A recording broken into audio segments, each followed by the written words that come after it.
Bayan nakaranas din ng malawakang pagbaha ang ilang probinsya sa bansa dulot ng bagyong Isang at Habagat. Yan ang ulat ni Gab Villegas. Ngayong long weekend, imbes na mahabang bakasyon, mahabang pasensya ang kinailangan ng ilan sa ating mga kababayan sa mga probinsya dahil sa kalbaryong dulot ng bagyong Isang at Habagat. Abot tuhod na baha ang sumalubong sa Balagtas, Bulacan. Ang mga residente namamangka na para makapunta sa kanilang pupuntahan. Hindi naman namadaanan ng ilang kalsada sa Balayan, Batangas dulot ng rumaragas ang tubig. Ang dahilan, umapaw na ilog.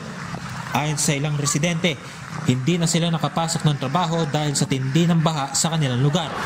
Ang isang taxi cab naman na ito sa Gusa, Cagayan de Oro, natagpuan na sa ibang barangay matapos anurin ng baha dulot na magdamag ng pag-ulan.